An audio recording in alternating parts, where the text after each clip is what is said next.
Hi, everybody. Just letting everybody in, giving people an opportunity to connect to the audio. I know that takes a second. Welcome, everyone. My name is Suzanne Grossman. I'm from Baruch College and the Marxe School of Public and International Affairs in the Career Services Office. I'm here with my colleague, Marnie Smith. Marnie's going to help us with the question and answer a little bit later. And we're very happy to continue our series with the U.S. Department of State and Tiffany McGriff, who is going to lead us in an information session about all of their career programs. Before we jump right in, we're going to do a brief survey, a brief poll, so we can get a sense of who is in the room. So you should see that on your screen, and there's 2 questions. And we'll just give everybody, 20, 30 seconds to respond to that. I'm seeing 65% graduate students, 13% undergrads, some alum of grad programs, and I'll share the results in a second. And then we have a mix of degrees.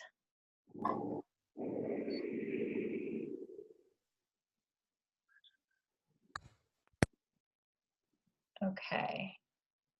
A few more people. Last check. Can you hear me? Oh, hi. Hi, my name is Fanny. Sorry, could you explain me the number 2 question? What's your degree? It's which program are you in? Master's program? Just a bachelor. It's okay, don't worry about it. I'm going to end the poll right now. Okay. And I'm going to share the results. So hopefully everyone sees the results, but we have 62% of you are graduate students. We have another 12 students who are undergrad, and we have 17 alumni of grad programs and a couple of alumni of undergrad. And then we have MIA, MPA, a variety of MSW, masters, and then bachelors. Great. So at this point, I'm going to turn it over to Tiffany to lead the presentation, and let's hold our questions until after the presentation, and then you can put them in the chat box. If you have specific questions as Tiffany's speaking, you can ask them, though she may answer them as we go, but we'll do the questions more formally at the end. So I'll turn it over to Tiffany. So thanks for being here, Tiffany. Great. Thank you, Suzanne, and thank you, Marnie, for inviting me back. It's always just been a pleasure working with Baruch and the Marxe Center Career Services Center. My presentation is a bit thorough. However, I'm going to run through it quickly. Why? Because it's going to be made available to all of you. You just have to email Susan or Marnie, and they will send you a copy. The copy that you will receive will also include some of the links to the different vacancy announcements for the jobs posted. Okay, so let me go ahead and share my screen, and I'm going to turn off my camera.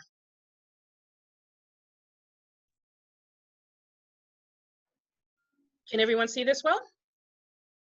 We see it. Excellent.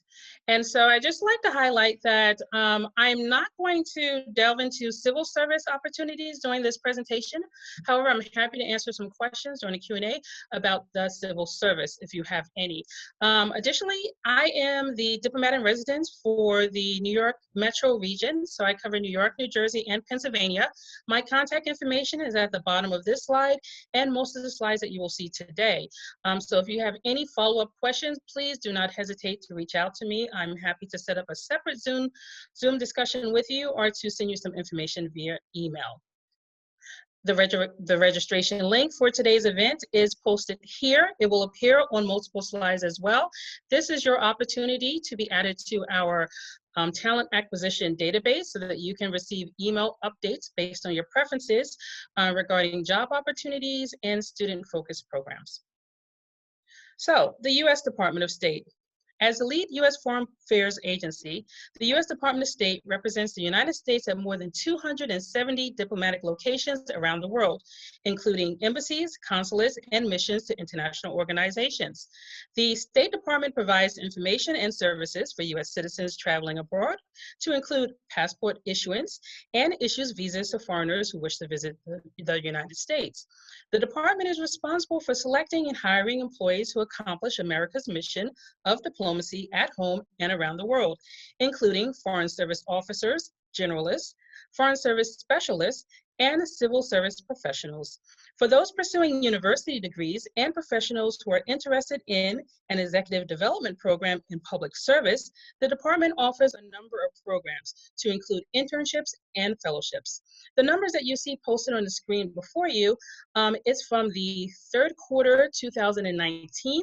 They have been updated, but I don't have the updated numbers for this presentation. I do apologize, but the numbers are not too different. Highlight 77,000 plus employees around the world. This number does not include contractors. Foreign service officers, known as generalists, and foreign service specialists are noted. Civil service officers and eligible family members I would like to spotlight, because if you join the foreign service, whether as a generalist or a specialist, you may bring dependents with you to your postings around the world. Some postings, due to danger or hardship, may have restrictions, but most do accept eligible family members. This includes eligible family member adults and children. Our locally employed staff include foreign nationals, third country nationals, and Americans residing abroad who staff our embassies. Let's start with foreign service generalists. There are 5 categories: consular, political, economic, public diplomacy, and management. Consular. Consular officers provide emergency and non-emergency services to American citizens and protect our borders through the proper adjudication of visas to foreign nationals and passports to American citizens. They adjudicate immigrant and non-immigrant visas, facilitate adoptions, help evacuate Americans, combat fraud, and fight human trafficking. Management officers. Management officers are action-oriented go-to leaders responsible for all embassy operations, from real estate to personnel matters to budgets.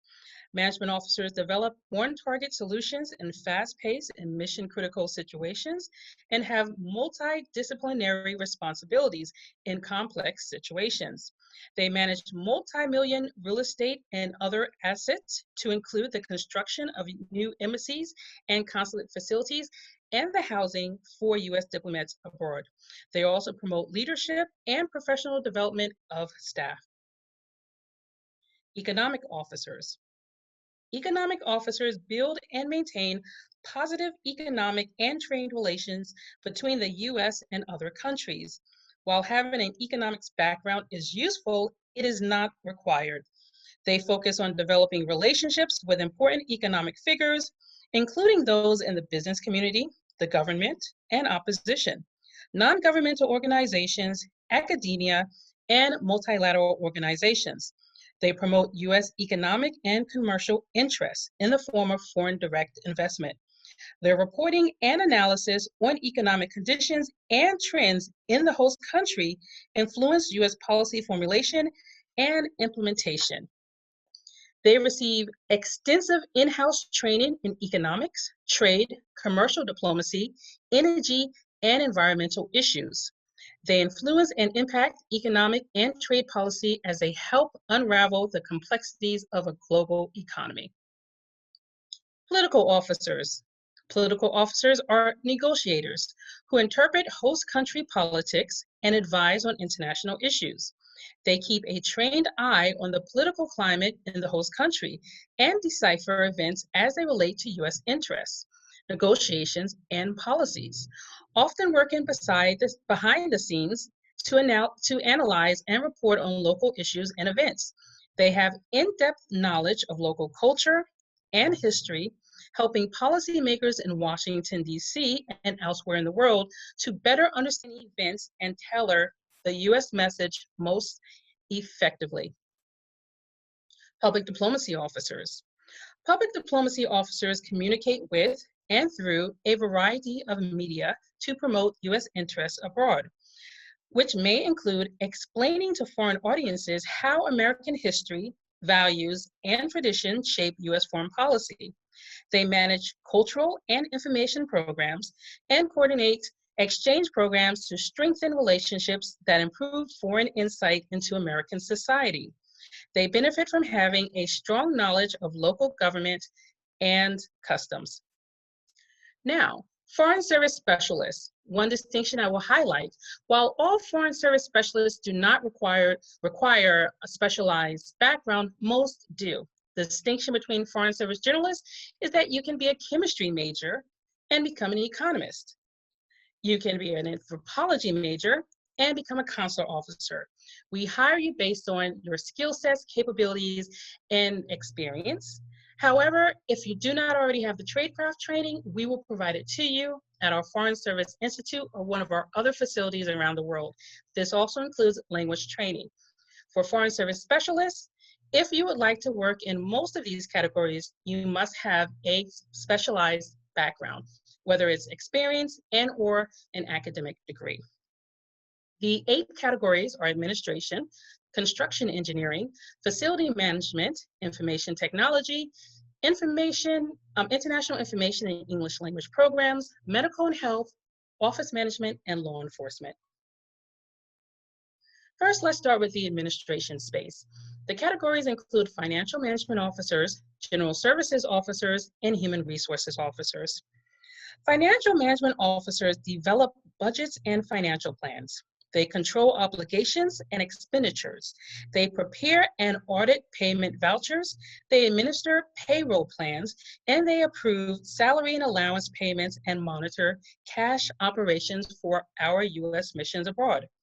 General services officers manage physical resources and logistical functions to include procurement and contracting, warehouse operations, inventory for property, leasing services as associated with real estate, travel and transportation for staff, motor pool or car services for staff, vehicle maintenance, space management within and outside of the U.S. Embassy or Consulate, and the supervision of staff.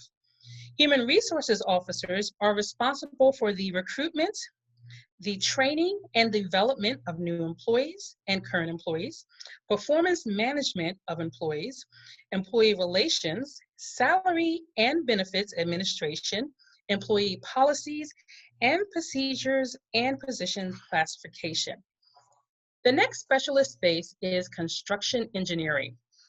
Construction engineering specialists monitor and report on contract work overseas to ensure that the construction of a new property or the renovation of an existing property is completed properly, on time, and within budget. Facility management specialists administer the upkeep of our missions abroad. This includes the grounds, the fixtures, and the utilities overseas. They also supervise one of the largest and most diverse group of workforces that we have domestically and overseas at our various posts. Within the information management space, we have information management technical specialists, information management specialists, and information management technical specialists unified communications. Starting with information management specialists, they manage and operate worldwide information technology infrastructure, including PC, local, and wide area networks, telecommunication systems, telephone and UHF, VHF programs, and diplomatic pouches and mail services. Information management technical specialists, radio technicians, their duties include performing site surveys, installation and maintenance of associated hardware and software for UHF, VHF, LAN mobile systems. And information management technical specialists, unified communications, are responsible for the installation, repair, and maintenance of a wide range of telecommunications and computer systems used at our U.S. embassies, consulates, and other missions around the world. The next space is international information and English language programs. Categories include regional English language officers and regional public engagement specialists. Regional English language officers work with the U.S. embassies and consulates to develop long-term English language programming strategic plans. They develop sustained partnerships with English language professionals in country, encourage their membership in a mutually supportive global network, support their professional growth, and enhance their ability to influence positively the lives of their students. The regional public engagement specialists counsel mission officials on effective information program resources and services. They assess staff needs. They carry out regional training programs, demonstrate and promote U.S. electronic information and innovative resources, and establish contacts with host country information and library institutions. Next, we have the Law Enforcement and Security Division that includes diplomatic carriers, security engineering officers, security technical specialists, and diplomatic security DS special agents. Diplomatic carriers travel throughout the far reaches of the world to ensure the safe and secure transfer of U.S. diplomatic pouches containing classified and sensitive materials. It is not unusual for pouch shipments to contain thousands of pounds of equipment and construction materials bound for sensitive posts. With travel and independence highlighting their careers, diplomatic carriers accept the challenges as well as the benefits of serving under all kinds of conditions. Security engineering officers provide technical assistance, support, and security support and engineering expertise to protect U.S. Foreign Service posts overseas and in domestic locations, whether in Washington, D.C. or across the United States. They are responsible for working with all aspects of security systems, from design, development, and analysis to installation and testing. Security engineering officers conduct security assessments for U.S. overseas missions, conduct technical surveillance, and countermeasure inspections. They implement computer security measures and support dignitary travel.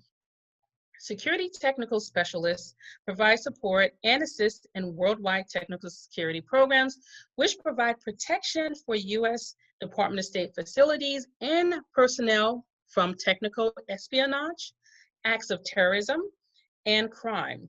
Their work is incredibly varied, managing projects and people, supporting dignitary travel, exploring the new technologies available, installing, maintaining, and repairing a vast array of complex technical security equipment.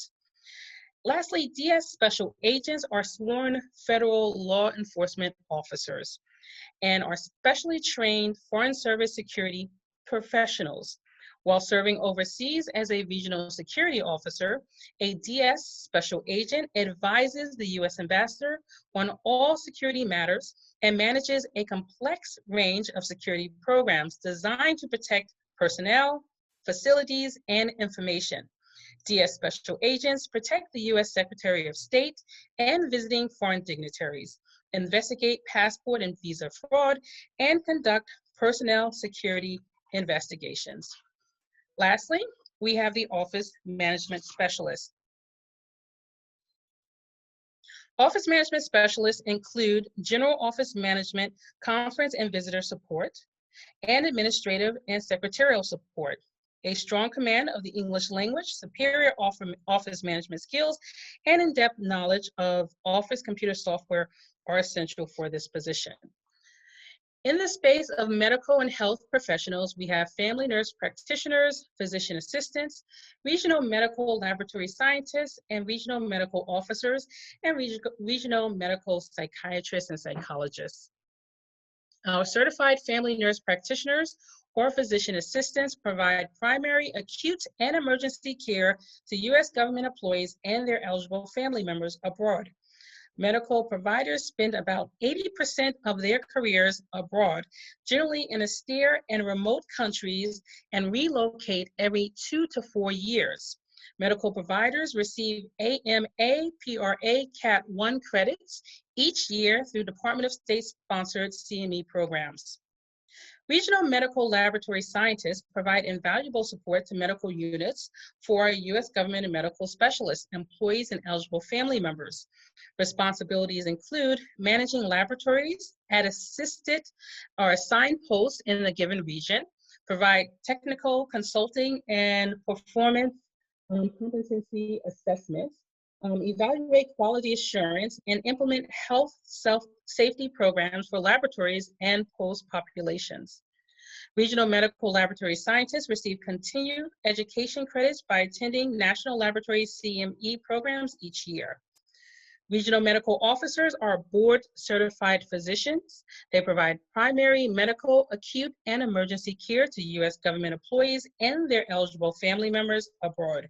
They are required to travel throughout assigned regions. Benefits include an annual physician comparability allowance, or PCA, of $14,000 to $30,000. Regional medical officers also receive AMA, PRA, Cat 1 credits each year through Department of State sponsored CME programs. Lastly, regional psychologists and psychiatrists are board certified and provide primary psychiatric care to U.S. government employees and their eligible family members abroad. Regional medical officers, psychiatrists are required to travel extensively throughout an assigned region. Benefits include an annual physician comparability allowance, $14,000 to $30,000. They also receive continued education credits each year through the department-sponsored CME program. Now I'd like to touch on the Consular Fellows Program. The Consular Fellows Program is a great opportunity for those of you who have language skills in Spanish, Portuguese, Arabic, or Mandarin. You can serve as a consular officer at one of our many posts around the world where these languages are spoken. The tour of duty for consular fellows would be 2 years, not to exceed 2 tours in the field. So up to 5 years, factoring in 2 tours and training. Some of the work that you might do in the field include interviewing visa or passport applicants, reviewing their applications and determining their eligibility to engage in U.S. travel, tourism, employment, study, or other activities. You may cancel or revoke visas when warranted, as per relevant laws. You will provide efficient, professional, and compassionate customer service by explaining U.S. visa policies and entry procedures to foreign nationals. And you would investigate potentially fraudulent activities or claims, coordinate with other U.S. government agencies to prevent the entry of ineligible foreign nationals into the United States, and develop effective working relationships with host country officials for the purpose of sharing and verifying information that may safeguard the U.S. homeland. So if you would like to become a U.S. Foreign Service generalist, your first step is to register for the Foreign Service Officer Test. The exam is offered 3 times a year. Of note, the exam scheduled for June of this year has been pushed to July. I provided a link here. In order to stay up to date on any changes to the administration schedule, please visit that webpage. You can also visit our webpage, careers.state.gov. Click on the top right of the screen to stay in the know, and you will receive email updates based on any changes to the actual process. In order to be eligible to take the FSOT, you must be a U.S. citizen. You must be at least 20 years old, but you cannot enter the Foreign Service before the age of 21. You cannot be older than 59 years old when you take the exam, and cannot enter the Foreign Service if you are over the age of 60. I would just like to go back to the Consular Fellows Program and just note that there's not an age limit for the Consular Fellows Program.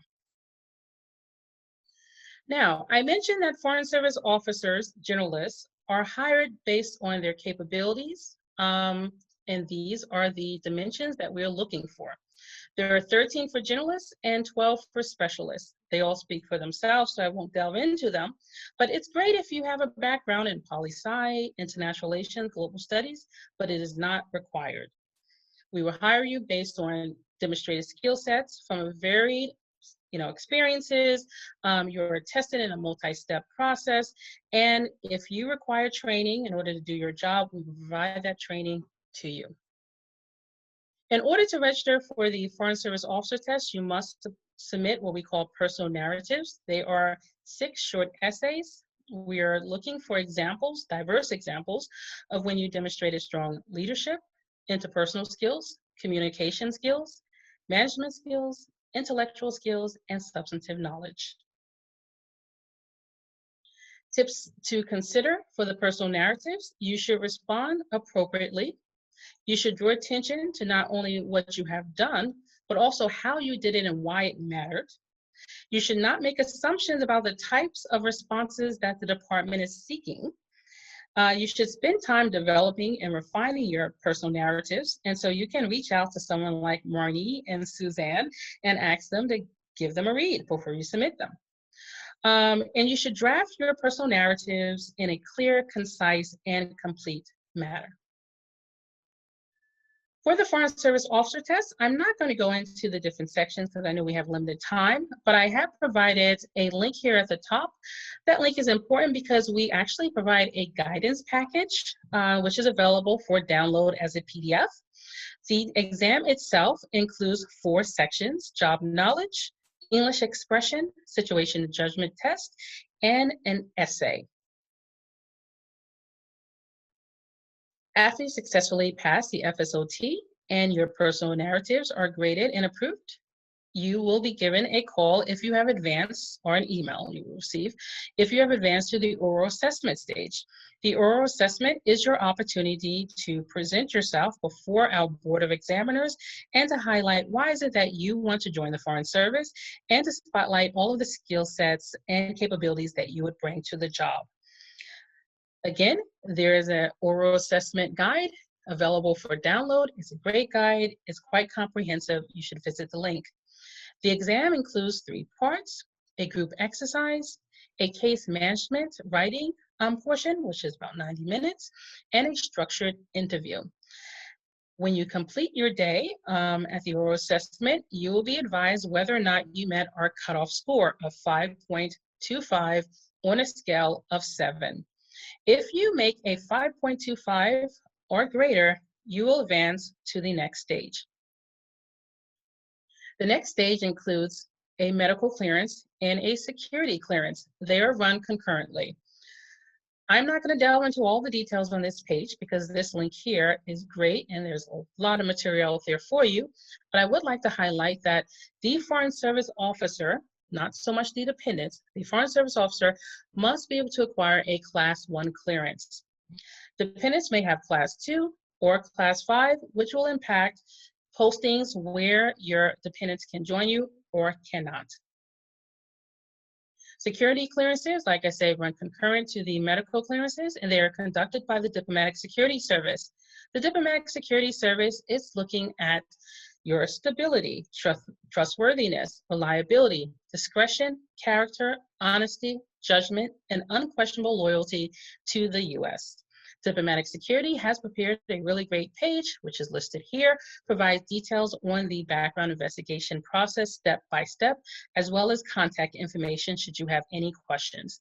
I also invite you to visit the Office of Personnel Management info page for their electronic questionnaire on the investigation process. You can visit this page even now to get a sense of what will be asked of you when you reach the security clearance stage.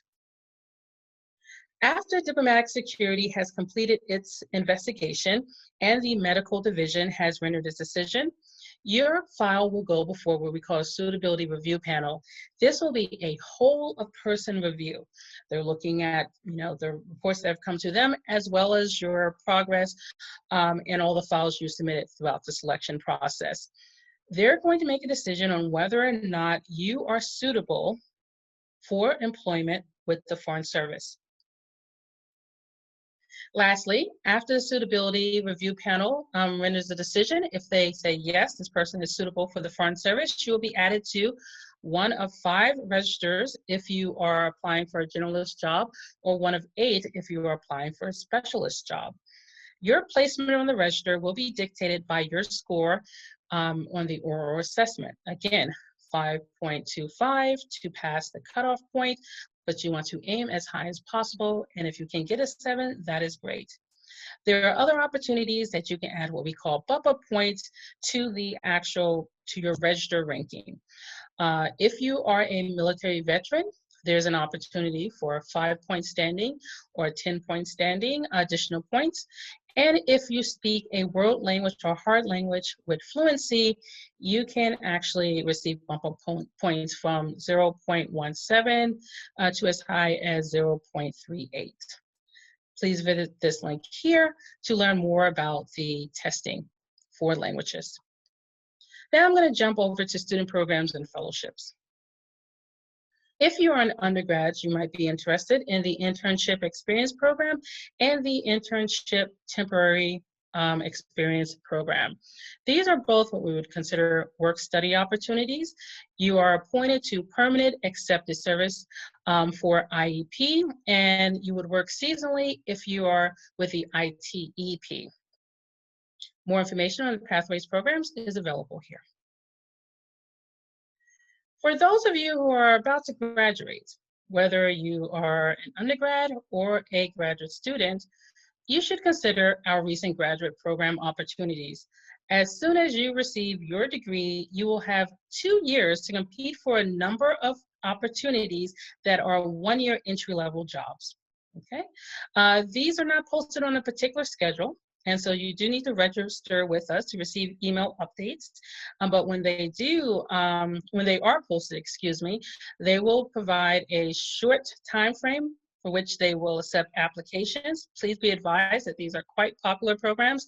So even if the application is open for, say, 7 days, if we meet our quota of successful candidates, the window will close earlier. And for those of you in advanced programs, master's, PhD, JD, you might want to consider the Presidential Management Fellowship. This is a program that is a mid-level entry professional development 2-year job, and it's not just with the State Department, it's offered across the interagency. You would apply for the PMF in the fall of your graduating year as you are either preparing your dissertation or scheduled to complete your dissertation or final papers by August of the following year. Information on these programs are available here, as well as a link to the PMF website. This is for undergraduates who are in their sophomore and junior years. If you're an undergraduate and you're interested in learning more about the Foreign Service, or you have a strong interest in joining the Foreign Service and you would just like to have an experience that's domestic and international, then you should consider the U.S. Foreign Service Internship Program.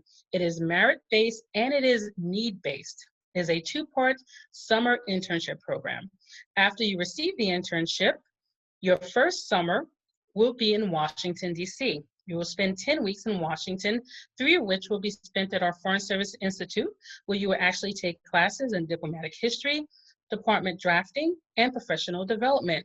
Your remaining 7 weeks will be at the State Department on a policy desk that may be in a regional space, such as Europe or Eurasian affairs, Western Hemisphere affairs, East Asian affairs, Sub-Saharan Africa, and so forth. Or it might be in a thematic space or functional space. So one of our transnational crimes, international security, human rights, counter-narcotics, counter-terrorism, and such. Your second year would be spent at a U.S. embassy or consulate around the world. 10 weeks, you would work alongside experienced Foreign Service officers, and we will cover, in both cases, your travel, your housing, and provide a stipend. Student Internship Program, this is our unpaid program. It is offered 3 times a year. So summer opportunities, fall opportunities, and spring opportunities.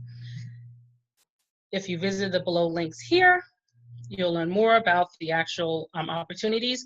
Usually the applications will open approximately 9 to 10 months prior to the start of the internship season. This is because interns must undergo a security clearance, and secret level security is required for most internships. For those who are undergrads and see themselves as joining the Foreign Service, you might also want to consider the Pickering and Rangel Fellowships. These are highly competitive fellowships nationwide. They provide funding support for 2 years of graduate study, 2 internships, not too dissimilar from the paid Foreign Service Internship Program. And after you successfully complete the program and your degree, you will join the U.S. Foreign Service as a generalist in one of the 5 career tracks that I highlighted earlier in the presentation. The web links for these 2 programs are found here, Pickering and Ringel. If you're an undergrad, if you're a sophomore or if you're a senior who plans to actually pursue a master's degree in an IT-related field, and if you can see yourself joining the U.S. Foreign Service as a specialist information management officer, then the FAIT fellowship might be right for you. It provides funding support as well as internship opportunities. After you successfully complete the program, you will join the U.S. Foreign Service as an information management specialist. Other programs of interest, I do run across a good number of individuals who are interested in legal matters in international law. I would just like to note that the Office of our Legal Advisor offers a number of opportunities to about 12 or so highly qualified second-year law students.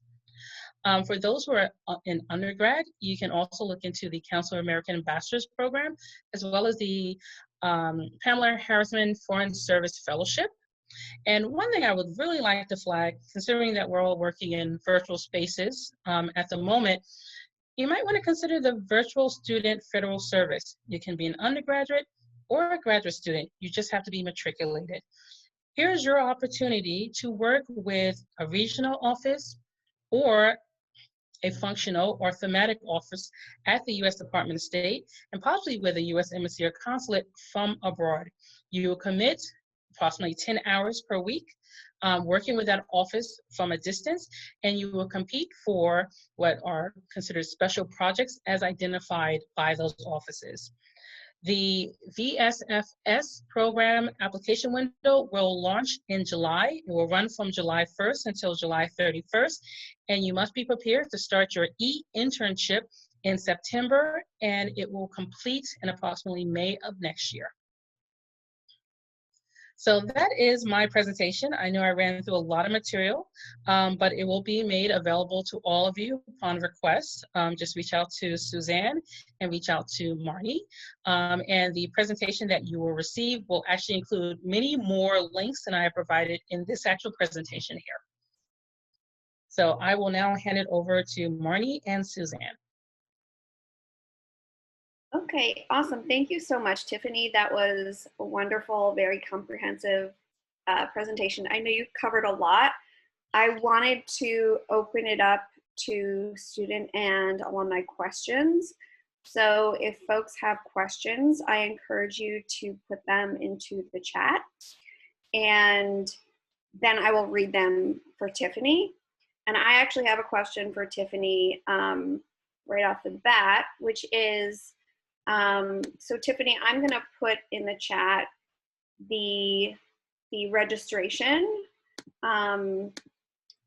for the Department of State. So basically, if everybody, I believe, and Tiffany, please correct me if I'm wrong, if they sign up here, then, and they register, then DOS will follow up with them. Is that accurate?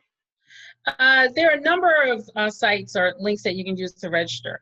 So I'm showing you now in my share screen the careers.state.gov webpage. This is our main landing page for information on careers and student opportunities at the U.S. Department of State. You can register here for Keep Me Informed. This is a great opportunity to receive in your inbox updates on career opportunities and student programs as they are posted. The link that was provided in this presentation is a separate link for our talent acquisition website, database. And so this is the recruiting end. And so this is when we follow up with you directly and say, thank you for participating in today's event, or thank you for your inquiry, here's additional information, and we provide details on how you can actually connect with one of us as a recruiter and learn more about your interests. So it's recommended that you actually register for both. Okay, great. I see a question from Fanny that I'm gonna just answer, which asks, will you be sharing the Zoom video to all of us who are in this session? And yes, we will do that. We don't expect you to remember everything that Tiffany covered by heart. Okay, so let's go to some other student questions. Okay. Nye Simmons asks for the virtual internship. Yes. Is that open to part-time students or only full-time students? It is open to part-time students as well, per my understanding. Let's look at the actual webpage. So I'm sharing another screen for you. Let's go to careers.state.gov, click on intern, and then click on virtual student federal service.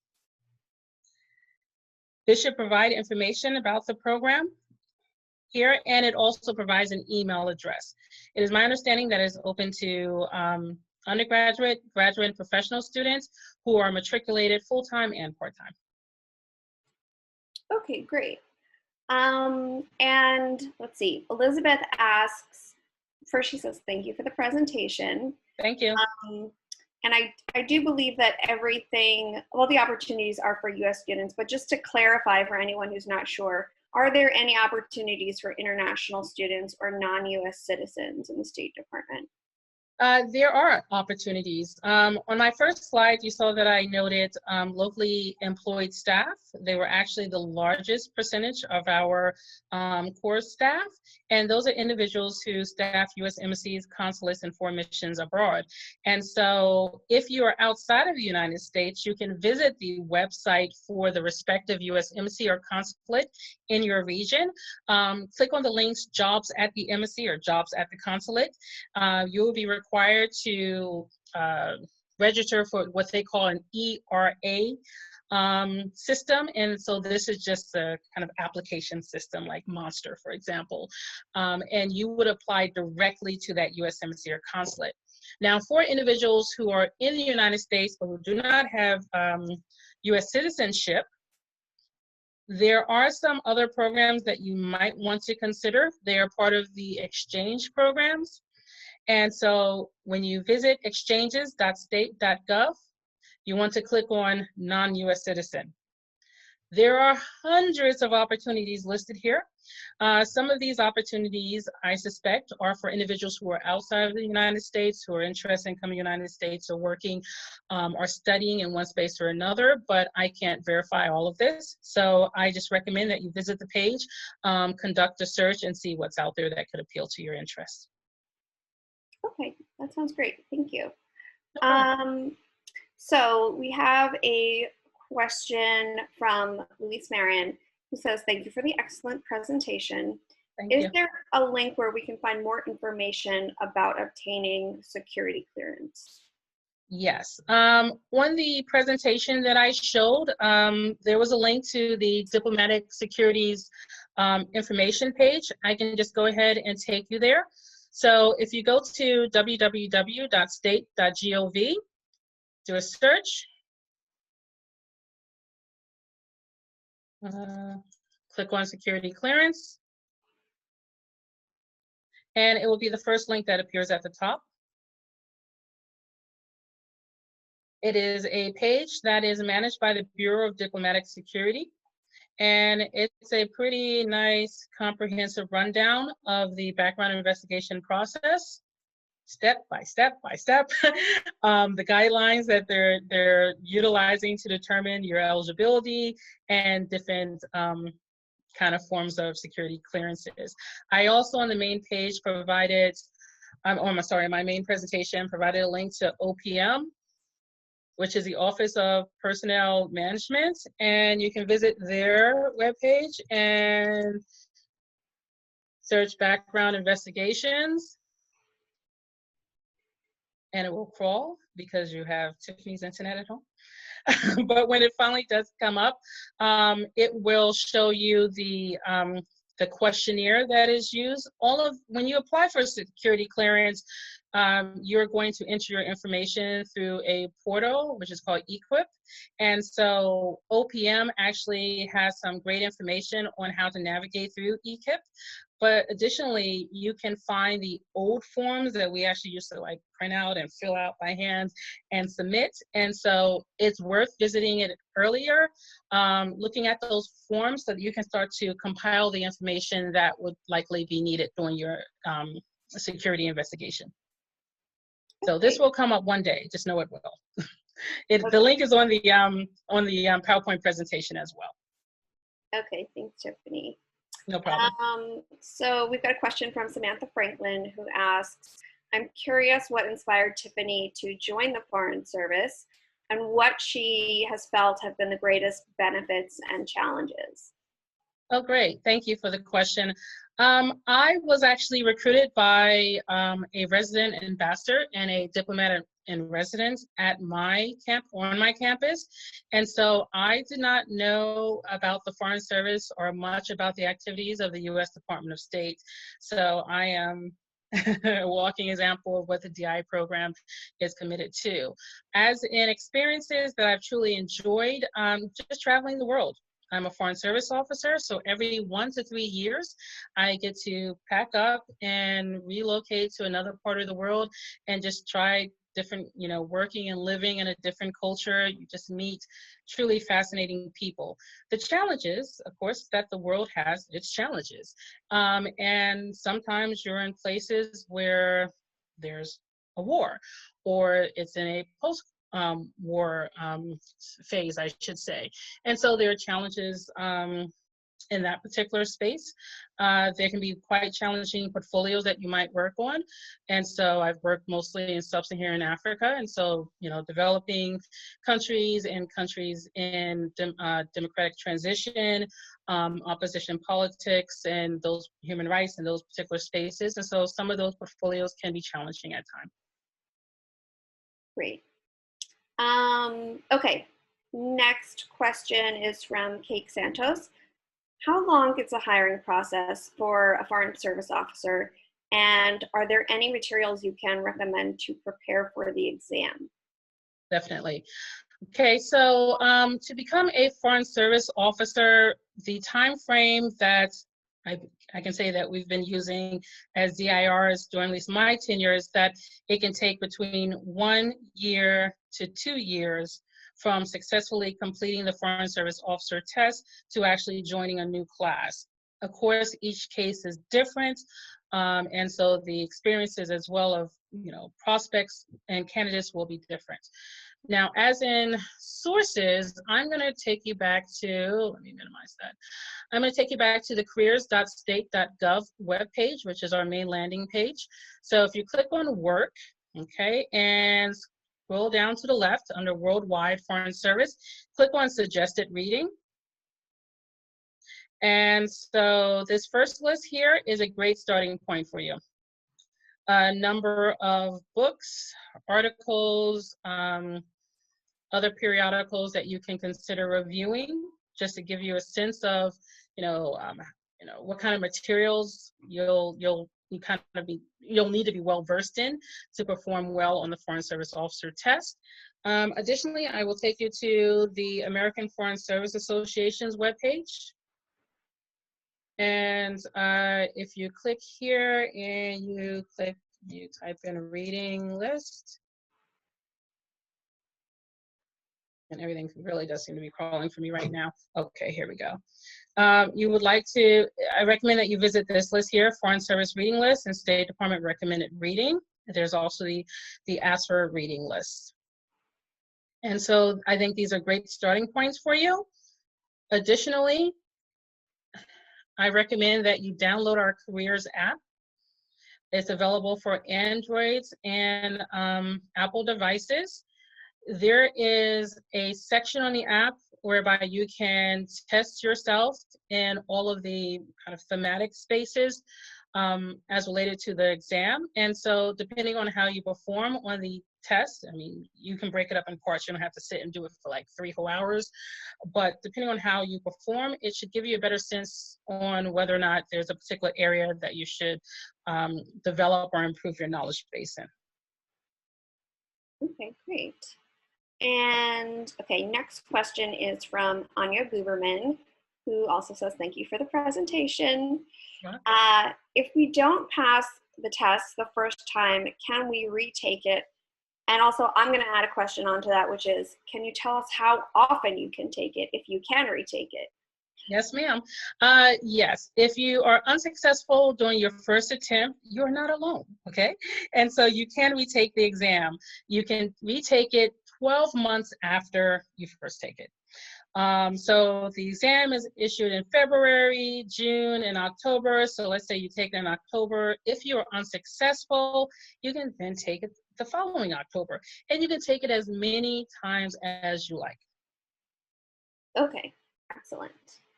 Okay, so let's see. Next question is from Todd Walls.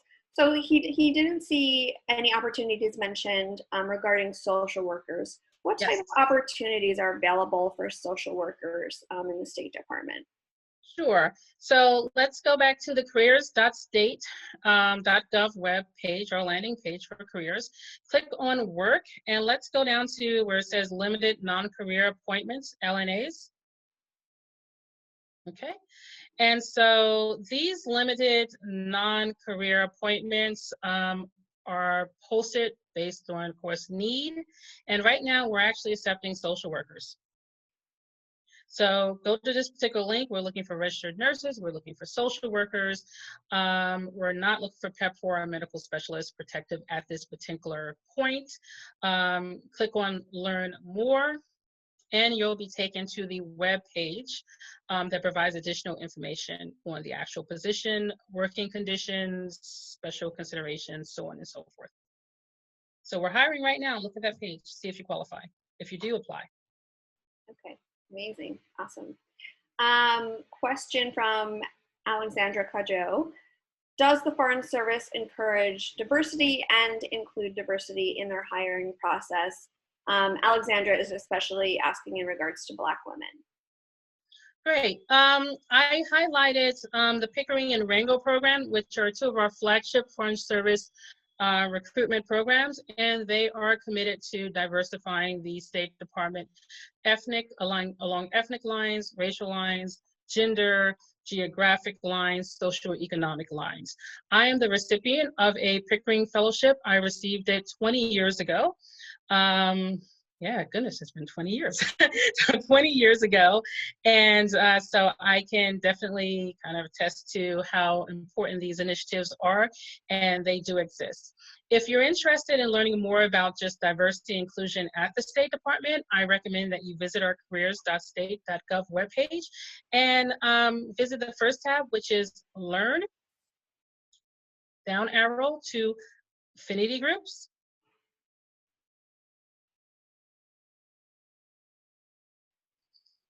And you can get a sense of just all the different diverse groups that exist within the State Department, look at their links, and just learn more about the things that they're doing. You can also click on diversity and inclusion, which is linked here. A fabulous officer listed, seen here, Ms. Jane Carpenter-Rock, and just kind of read from there. Okay, excellent. Okay, next question from Samantha Franklin. She is wondering if the Department of State provides language training for folks who meet the qualifications for different roles, but maybe they're conversational in a language and they're not fluent. Would the State Department like help them get up to speed in terms of a certain language? Definitely. And so if you join the Foreign Service and you are assigned to a position abroad, if that is a language designated position and you do not already have the language, or you have some of the language but you have not reached the bar for what is required for the particular position, depending on your PCS or permanent change of station kind of schedule, if the time exists, you will be scheduled in for intensive, all day language training at our Foreign Service Institute or possibly one of our training institutes abroad. Okay, so we will help you what we call top off. Awesome. So there have been a couple of questions about this. I'm gonna ask the latest one from Lavina Baswani, which also says, thank you for the presentation. She wanted to know if there's anyone or a source, if you're not sure, like if you're very interested in the State Department and you're not sure what program would be right or kind of what area you should fit in, like what is the best way to kind of figure that out? Okay, a great first step is to visit careers.state.gov. A great second step is to visit state.gov. Okay, so let's first go back to careers.state.gov. Let's look at the internship program webpage. So internships are available domestically and international. Let's see, student internship selection opportunities. Let's see, I'm looking for a particular link here. Okay, so when you click on student internship selection process, scroll down and then click on which office is right for you. Okay, and so basically it's going to provide you with this really comprehensive listing of all the different bureaus and offices within the State Department. When you see something that appeals to you, you say, wow, that would be really like democracy and human rights, DRL. That really appeals to me. And I want to, you know, focus on Near Eastern affairs. Okay, so now you know there's this acronym here, which appears as DRL/NEA. You can just do a quick copy and paste if it would work for me, or just go and retype it and then enter that there on the actual State Department webpage. And you're just gonna have to scroll through the listing here and see where that particular page is. So you have to do a little bit of investigative work, but at least that first site will give you a sense of, okay, here's an office that appeals to my interests, and now I'm going to learn more about the office by finding it on the web page. Another way that you can actually find out about different offices, so if you have, let's say you have a regional interest, okay? Let's say you're interested in Sub-Saharan Africa. You'll go to our webpage, state.gov. You'll click on bureaus and offices, click on political affairs, and here's the space for all of our regional offices. Bureau on African Affairs. You can see our Assistant Secretary listed there, mission statement, recent statements and other postings as related to African affairs, learn about them.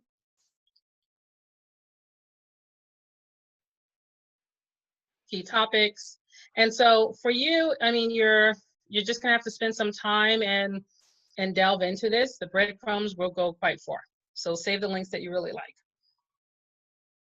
Okay, great.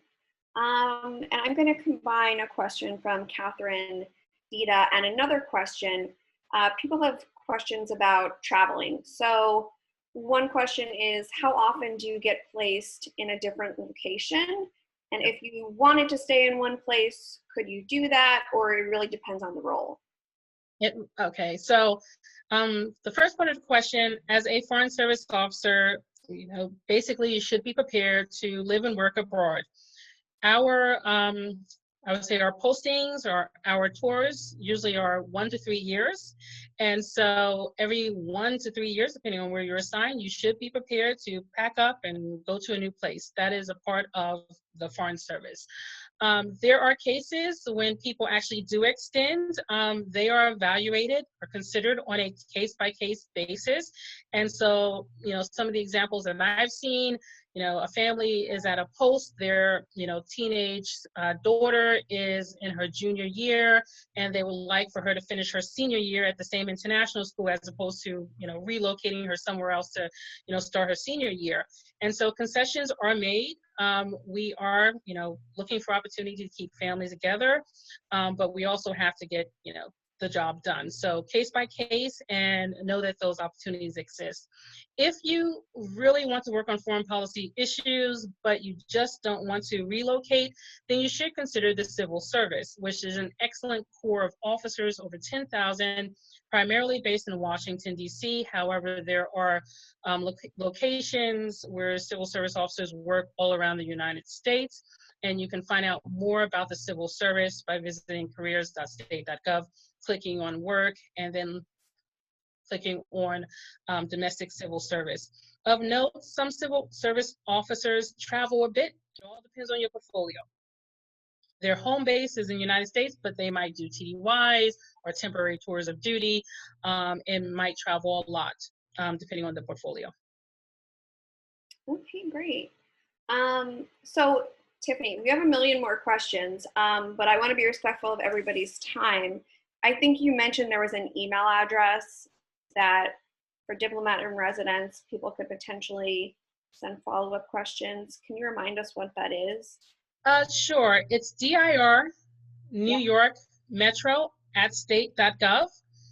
And, you know, I assume most of you are in the New York tri-state area, but if you are not, you can connect with one of my colleagues. There are 16 of us located all throughout the United States. On the landing page for careers.state.gov, you can click on Connect, and then you can click on Diplomats in Residence. Look at the region of the United States where you are based. This would be me here in New York. And you can actually find an email link here. Or you can decide that you want to speak to my colleague, Phil, who is in Boston, if you're located in New England or so, and you can email him directly here. We also have our Facebook pages, which provide, you know, information about careers and opportunities and specific events as related to the region. Okay, amazing. Thank you so much, Tiffany. No This problem. was so insightful, so enlightening for everybody. I know that we all really appreciated it. And I will also ask folks, if you are sending Tiffany questions, please be thoughtful about your communication with her, and maybe a quick Google search might find your question, but if not, do email her. So thank you so much, Tiffany. Thank you everyone for being here. Thanks, Tiffany. No problem. Thank you for the opportunity. And as always, you know, Marnie and Suzanne, it's always a pleasure working with you. It's been great working with you for the last year and a half. Awesome. Everybody stay safe, stay healthy. Thank you. Stay safe. Thank you. Bye-bye. Bye.